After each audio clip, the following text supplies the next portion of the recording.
Hello, Cardinals. It's Thursday, October 13th, and we are on page 32 today. We are reflecting on lesson 2.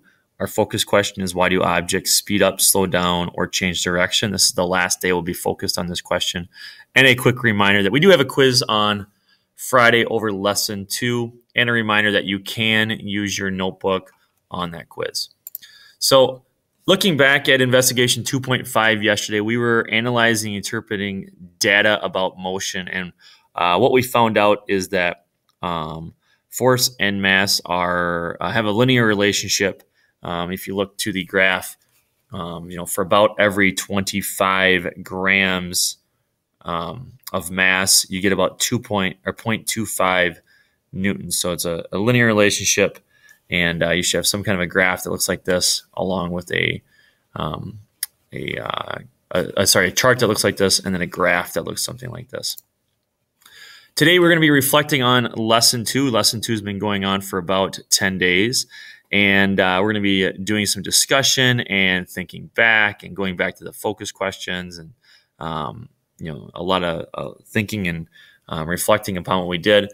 And the first one is discussing the results from the investigation from your group and thinking about why did objects speed up, slow down, or change directions. And you need to create some places to write some specific examples to support when these things happened, and using force diagrams and additional text to do that. So that would be number 1.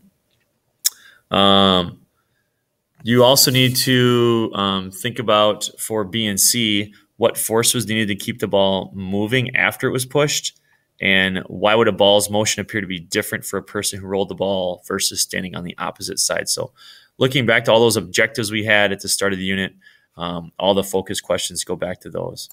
Number 2, you're going to be writing your own definitions for the terms force, mass, speed, and acceleration in your science notebook. For each definition, you need to draw a picture that represents that term. And then you need to write a sentence that correctly uses that term in a scientific way.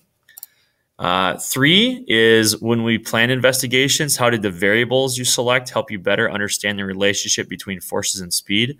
So as you were creating your own investigations, we defined some different variables. And when you collected your information, why did you choose to use things like distance and speed to show the relationship between speed and forces? And finally, number 4, you're going to be reading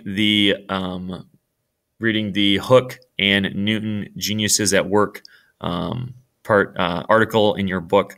It's about 2.5 pages long, and you'll discuss those questions at the end. There are 2 questions. Here are the 2 questions. And you'll need to read those and answer those in your notebook also. So all of this is reflecting upon what we did over the past 10 days.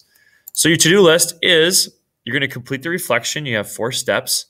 Step 1, 2, 3, 4. Step 1 is rather long. There's a part A, B, and C. And then when you're done with those 4 steps, part of that is reading the Hooke and Newton article, which is on pages 29 to 31 in your textbook.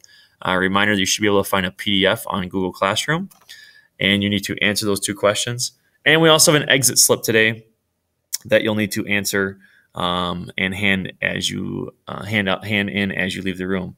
And don't forget, we do have a quiz on Friday. So if you have any questions, please talk to your teacher, and have a great Thursday, Cardinals.